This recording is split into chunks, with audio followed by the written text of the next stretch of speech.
Hello again, everybody. This is Derek, and I am coming back at you with another wargaming and miniature video. And in today's video, we are continuing on with my American War of Independence project update. It's the Land of the Free update.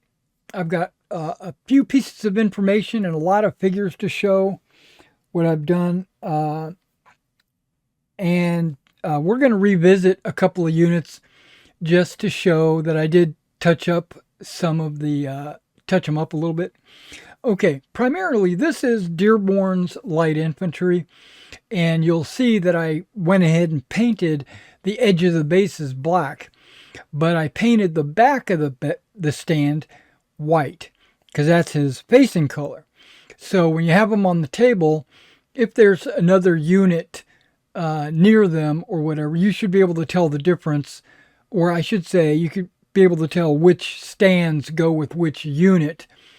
It just makes it easier. Gives the unit kind of a cohesion or, a consistency. All right, so this is Dearborn. This is a unit that I showed off already in the past. But I just didn't do the bases. All right, now let me show you the next unit. All right, and here are the other unit. Also, you'll notice the black edging, and in this case, I painted the back edge red because their facing is red. This is the 4th New York Regiment. It's also at Freeman's Farm. I'm building up units for Freeman's Farm, so once I get all the units put together for Freeman's Farm, I'll do a little bat rep on the battle. All right, these guys are in their white uniforms. In this case, it's kind of a dirty white, and these are 15mm models, Old Glory, except for some of the command figures, which are Blue Moon, and a GMB flag. All right, so those are the two units that I had already finished for the last update, and I just updated the edging. Now, let me show you some of the new units I've done. All right, guys, I've actually ventured into some cavalry. There are no cavalry units at Freeman's Farm, but I wanted to have a cavalry unit in my collection so that when I do the boot camps, I'll have a unit to draw on to show off. Now, this is an Old Glory Continental Light Dragoons. They're the 2nd Light Dragoons. And, the same Light Dragoons that you see on Turn, the TV show, Washington's Spies, Talmadge, so that would be Benjamin Talmadge. He was one of Washington's chief spy. Okay, so that's irrelevant for this. But I do want to talk about the basing a little bit. I was trying to decide exactly how I want to do the basing. Now, the basing they recommend is 40mm frontage by 60mm depth. So these would be two bases like that, right? A lot like Napoleon's battles. They have their 1" by 2" bases for, but they're set up like this with 4 cav figures. I didn't want to do that. I definitely did not want to do that, and but I stayed with the 40mm frontage, and I split them in half, so it's a 30mm depth, which is exactly the same as the infantry. The infantry are 40 by 30s as well. And I struggled with trying to decide if I wanted to put 3 horses on a stand or just 2. Because a a unit, a standard unit, is supposed to be 3 bases, right? Like a 3, this would be a standard size unit in Land of the Free. The Old Glory cavalry packs come with 8 models. That's why you see I've got 8 models painted here. But I considered adding one model, a non-Dragoon. I have some extra mounted models, mounted colonels and generals and stuff like that. And I thought about putting one in this selection, giving them a total of 9, and then I would be able to put 3 cav per stand for the first 3 stands, a lot like Meg looks, right?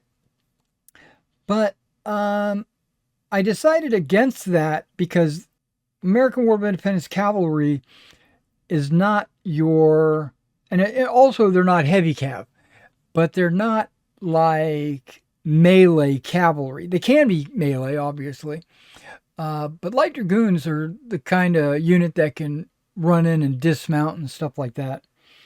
So I need to get some dismounted dragoons somewhere, or just dismounted figures like the light infantry or whatever, just to represent the light dragoons. Maybe with a horse handler. But either way, I decided against, because you can see with a 40 millimeter frontage, 3 horses side by side would make it very tight. And I didn't want that. I kind of wanted them open order, a little bit, spread out a little bit. It allows for being able to see the cavalry, being able to, what's the word I'm looking for? Appreciate the paint jobs and stuff like that on the individual cavalry. So I went with 2 per stand, which gives me an extra stand for if I have a standard size unit. Now I could technically have 2 small units, right? Because you got your 2 stand units. So I could do 2 small units, which is probably more accurate. The cavalry operated in smaller units. Or once I do the first regiment, I'll do it the same way, and I could take one of those stands and put it with this group, and I could make this group a large regiment, right? So, you can play around with that. But basically, I just painted up all 8 figures and mounted them on 40 millimeter frontage, but only 1 horse depth, because I think it looks better that way. Because these guys don't represent individual horses. They represent 20 to 25. So a good size squadron and stuff like that. And I painted the backs of their bases buff, because the uniforms earlier in the war, because I have these guys marked as 76. Earlier in the war, the 2nd Regiment was buff. They had their buff collars, cuffs, and lapels. Where later in the war, like 80, I think it was much later, like 80, I think, they changed to white, where everything was white. In the TV series, Turn, Washington Spies, the 2nd Regiment they are buff, but the buff is so light that it almost looks white.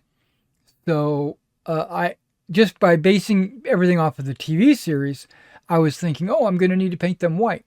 But doing my research, doing my due diligence, I found that it's buff, or should be buff. And I did have a 2nd uh, a Second Light Dragoons flag in my Cotton Jim's flags cavalry of the American War of Independence. So they had a Second Light Dragoon flag in there. So I got lucky. Now, this flag is very tiny. You can compare the two flags.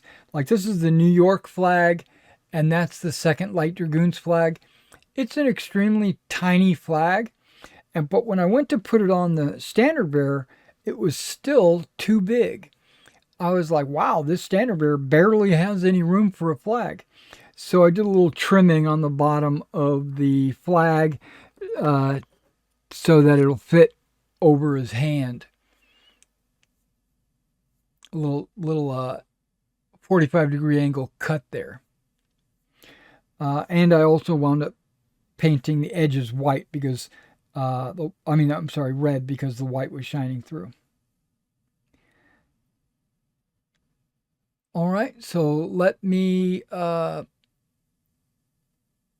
show you some of the other units. Oh, also, I did paint these guys with mud as opposed to my brown earth. I've been doing mud on a lot of my units lately. Okay. All right, so here are our 3-pound grasshopper guns for the Continentals. I wound up painting the back of them buff because the New York State Artillery, which is what these guys are, have buff pants, collars, cups, small clothes, basically, and straps. Everything's buff, except for the blue coats. Now, these guns are actually Blue Moon grasshopper guns. You get 2 in a pack. I only need 1 for Freeman's Farm, but I went ahead and put them both together.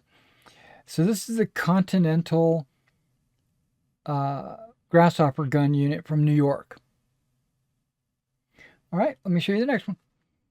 All right, and this is the next artillery unit. This is a 6-pound artillery unit from Hesse Castle, right? They're Hessians. I should have made them Hesse Hanau. I realize this now. The Hesse Hanau were the ones that actually accompanied the Brunswick into Freeman's Farm. The Hesse Castle, they also had artillery, and they weren't necessarily there, but it's okay. These will do in a pinch, right? So I'll probably do a few more Brunswick. I'm sorry, Brunswick didn't have artillery. They borrowed from other territories, and this should be Hesse Hanau, but it's actually Hesse Castle. They're Hessians. They're all Hessians. They all intermixed. And again, I did these guys with a yellow back because they're going to be accompanying the Brunswick detachment, and the Brunswickers had like yellow pom-poms, and their officers had yellow sashes, etc. Now, these cannons are Old Glory, but the crew is Blue Moon. When you get a Blue Moon crew, you get 12. So I still have 4 unpainted Brunswick crew that I could always later go in and paint them up as Hesse Hanau. I just don't have any more guns, but I can always get more guns. All right, so that was the Hessians at Freeman's Farm. All right, now this is 2 batteries. One is, you'll see that it's got red, and this one has green. But these are British. These are British. You'll see these are 12-pound cannons, and these are the 3-pound cannons. So in the game of Land of the Free, 3 or 12-pound cannons at this scale or at this level of detail, you just treat them as cannons, 12 pounds or less. So that you just, in this game, you're in Freeman's Farm, you're just going to call them cannons. There are no 12-pound battalions or batteries at Freeman's Farm, but there are a number of 6-pounders, and there is a 3-pound battery. So the 3-pound battery was perfectly fine, but this 12-pounder battery is going to be used as a 6-pound battery. And you'll notice the guns and the crew are all Old Glory. You'll also notice that the crew members for the Continentals and the British are the same models. They're the same molds. So you can use them for either one. All right, let me show you the last artillery units. All right, these are 2 different units. These are my last 3 guns that I had available. These are 6-pounders, and this is a howitzer, all British. And you can see the different colors on their back strips. So yeah, these are the 2 6-pounders, and you'll notice that I use the mud on all the artillery and my standard static grass, my knock spring meadow static grass with a few little pieces of talus thrown in there. All right, so that's all the artillery. Those are all the units that I have actually completed. Now, what I'm going to do is remove the turntable, and I'm going to pull the camera back so you can see a few other pieces that I've done. All right, so let me adjust the camera. All right, now you can see I've been working on some fencing. I had started by making this wattle fence, which is kind of a probably more of an ancient / medieval style fence, not really used in the American Revolutionary period. I'm sure there was some of those fences around, but I've decided to not make any of these for my Freeman's Farm campaign. I might still use that one piece somewhere, but pretty much I put together some manufactured, these are Atlas, I do believe, Atlas split rail fencing, which was used quite a bit in the Freeman's Farm area. These are plastic fence pieces, and they come with like these little round bases for each of the fence posts. I don't really know why. I mean, if you're going to use them on a railroad, but in this case, what I did was I took a craft stick or a popsicle stick, and I drilled holes all the way through, on some of these all the way through, some like these, you can see the holes, and then I put the fence posts, they have like a little piece sticking out from the fence post that would normally slide into that little hole of the base of the fence post that they provide, but instead I put that little piece into the hole in the stick, and then I glued them down. These were not hard to put together.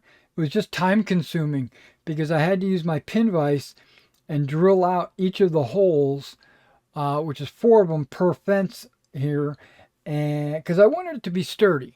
I guess I could have just cut them off smooth and just glued them straight onto the stick, and there would have been it would have been way faster. But I decided to drill a hole, place the fence post tab into the hole, and then glue it just to give it that little extra piece of strength. Um, Unnecessary, maybe, or maybe it is very necessary. Maybe they would have been breaking off easier through gameplay if I don't do that. So I did that. These fence posts are longer than the stick that I glued them to. You'll see that there is a little bit of an overhang of the fence, and you'll see there's no fence post attached to that end. Well, that's because if you have two or more of these fences, right, they would fit together just like that, right? And then you would have your one. Now, on a railroad or something like that, you would actually glue these in place because there's actually little notches for you to glue them. But on the gaming table, that's unnecessary. And if I want to do 90 degrees or whatever, I'll just have to be conscious of where the end cap is and where the extra piece is, and just go like that. And that won't be a problem at all. I've been doing that for years because I've had a set of these made that I used a lot for all my other wargaming, European gaming like Napoleonic Wars, World War II, medievals even, right? So this is 6 foot. Each one of these is 6 inches approximately, and you get two per sprue, and I think they give you 6 sprues, so you get 6 feet. And each one of these being 6 inches is good because that means they will fit perfectly around a town sector, and they will also. Okay, there's this guy over here.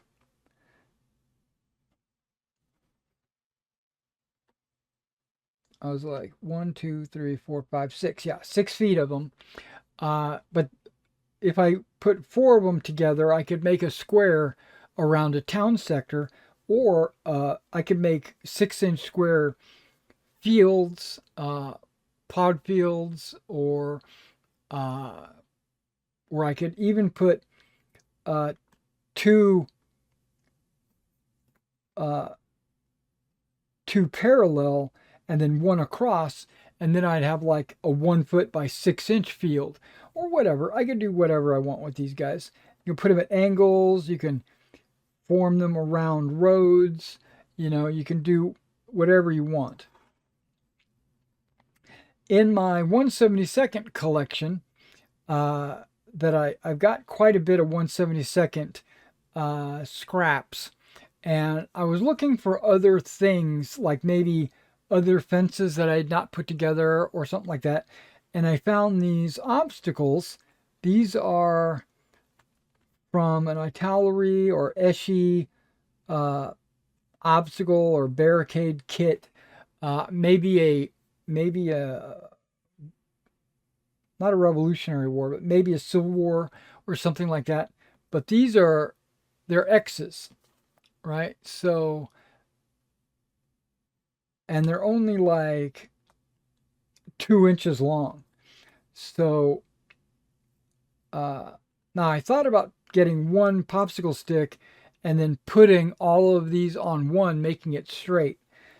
But then I decided, no, I can put this on a road. I could put this in front of a gate of a door or a gate in a fence. Like if I've got these two fences here, I could slap this guy down, you know. And these would actually be usable during the medievals all the way back to the ancient period because the Romans would make these for their marching forts, for the gate. A couple of soldiers would go out and move it out of the way to let horses get into or troops walk into the marching fort. Okay, so I put these together. I took a popsicle stick and I cut it in half and trimmed one of the edges into a circle. Just, just so it fit. So those are the only 4 of those that I have. I don't think I need very many of them, but if I was trying to make like a whole fortification or something, which I am going to do, I'm going to make Bemis Heights. I think Bemis Heights has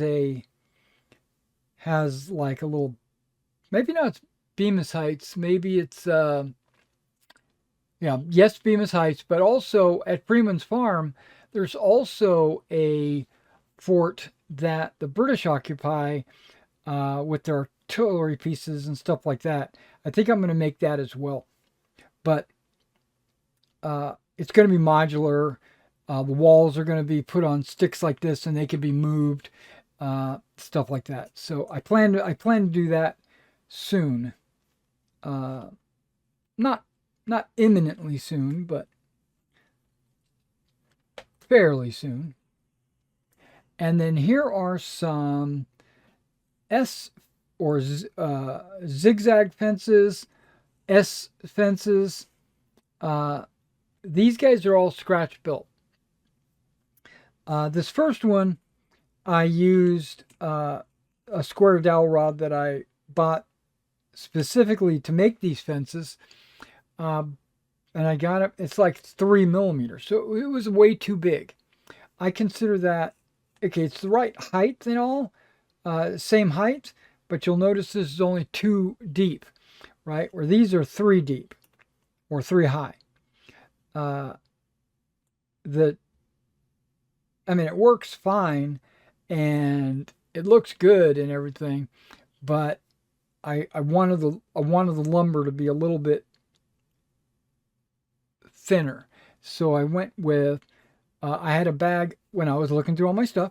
I found that I had a bag of craft sticks, and these craft sticks were like pretty short. They're like 50 millimeters, or maybe like not 50, maybe like 70 millimeters or 7 centimeters, something like that. They're about this long, and uh, and that's what these guys are made out of. And you can see they're probably about 2 millimeters thick, uh, which I thought was pretty good. Um, Now on these, not on this one, but on these guys, I did put some uprights, and those are skewers. Those are round. I considered using some craft stick, some square craft sticks vertically, but because they're at 90 degrees and these bends are closer to like 120 degrees, uh, the square off posts would look, they wouldn't lay flat flush against both sides. They'd only lay flush on one side. So I used round ones. Um, and I put them at the inside of every angle. So like the inside here and there, inside there, inside, back and forth. Um, and all I did there was just put glue along the fence and then stick it down. I didn't drill a hole or anything like that. These guys were actually very easy to build as well. They were just very time consuming.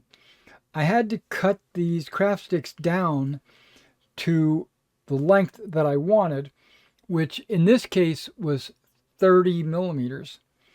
The reason why I went with 30 millimeters was I was reading something on the interwebs saying that the traditional zigzag fence was made with 11-foot planks.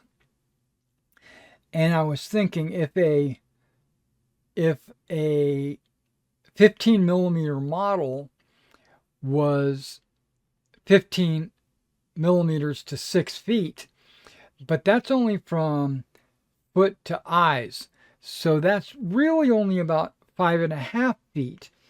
So if you double it, you have 11 feet, right? And so doubling 15 millimeters, 30 millimeters makes them 11 feet. That's my mental process. And then I also got some thicker popsicle sticks. These are the ones I usually use when I paint models.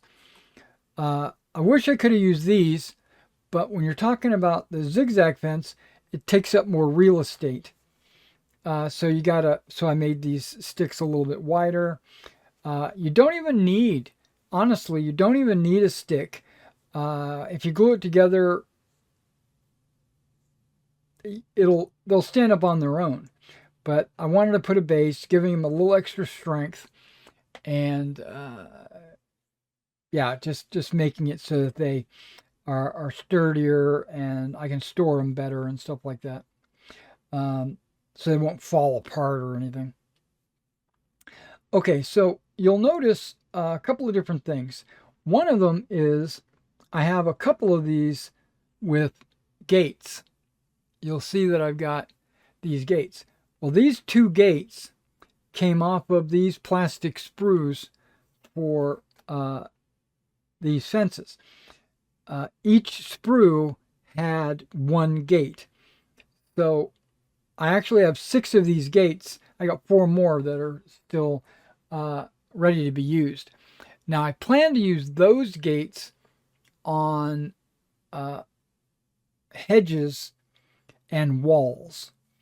So I'm going to have I have gated fences.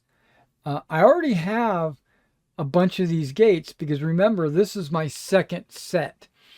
My first set, I took all the gates and put them on little bitty stands, half that size, to put in between the fences to represent gates. I think I need to go back, pull those out, and repaint them and maybe not rebase them, but give them a little TLC. So I'll be doing that. Okay, so I put these gates. Now these gates on the zigzag fence was not my idea. I actually was looking through some playthroughs of some American War of Independence games because I was wanting to see like how they did their terrain and how they modeled, their fences and how they base their figures. And so basically, I was just doing a little reconnaissance, and I saw this one table where a guy had these fences, but he had gates, and he had his fences were based similar to this. I mean, they were on some kind of basing, but his fence had a gate, and I thought it was a good idea. So I pulled a couple of these gates out of this, replaced one of the cross pieces, and made a little gate. And I made sure that when I put the grass on there, I left the gate without grass. So there's like a little path that goes through. Okay, so that's the second thing. And the last thing is, you might notice this is a different tone. This has got a different shade. This, or I should say, everything here is old wood, right? I sprayed it brown, flat brown, and then I dry brushed over all of it with something called old wood from Vallejo, right? And it came out really good. But before I did that, I thought I would try the ammo wood, right? This is called just wood. And that came out looking like this. And I thought to myself, I mean, it looks fine. It looks good, but it's not the color I was hoping for. It's too white. So what I did was I switched to the Vallejo Old Wood, and I mean, this would work. I probably could make a few more using that color, just to get, because it does kind of look dried out. It looks almost like barn wood. You know what I mean? Um, and these were all scratch built.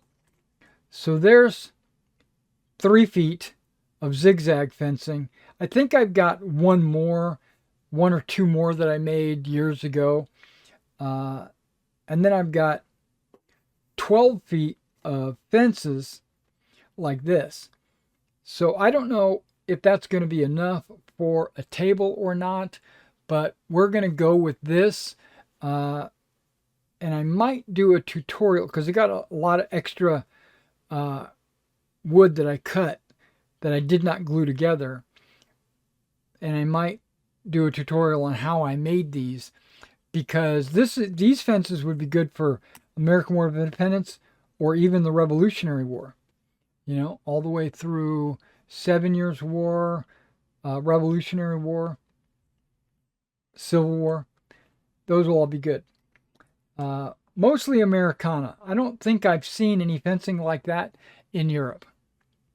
But these fences, they're Atlas. You can get them for like $5 for a box, and then all you got to do is just put them on whatever bases you want to put them on, paint them, and you're good to go on fencing. And these would be good at all eras. You know, you can do fantasy, you could do science fiction. You know, it's a split rail fence. And what a split rail fence is, and I've done a lot of learning when it comes to this kind of thing.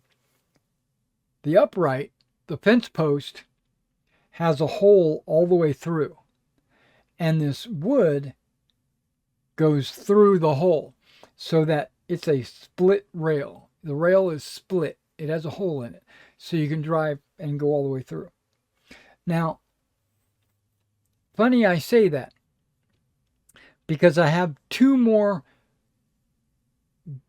I have a shipment coming in with more fencing, and these fences are going to be more like picket fences, but there's also going to be some rustic fences, which basically they're going to look like they're really rural.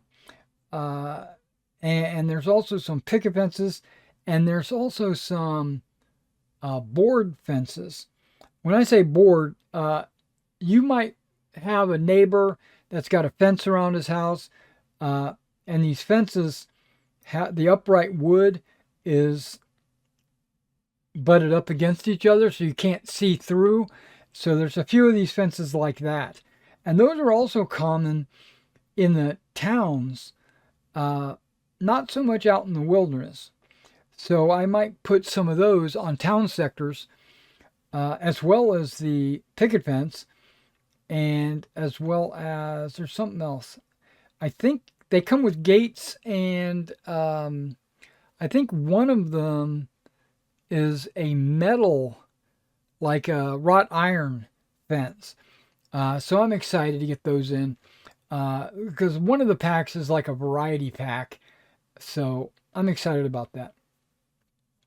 All right, and next thing is I have started the boot camp. The first episode is up.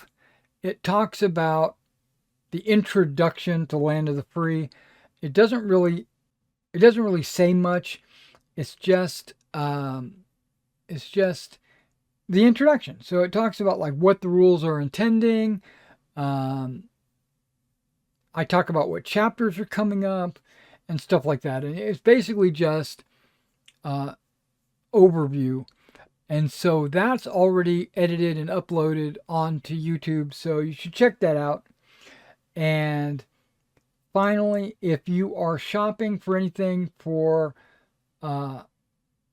American War of Independence, 15 millimeter, or if you are looking for some painted American War of Independence, 28 millimeter, or if you're just looking for figures for sci-fi or fantasy or historicals, you should check out my website.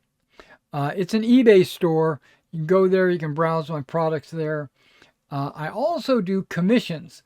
So if you're looking to have some figures painted or something done for you that you don't have the time to do or you don't have the know-how, contact me. I'll be glad to quote you a price. Otherwise, you can look in the description below and I show off like what it costs to paint figures based on their scale. All right, so thank you for coming out and checking this update, and I will catch you in the next video.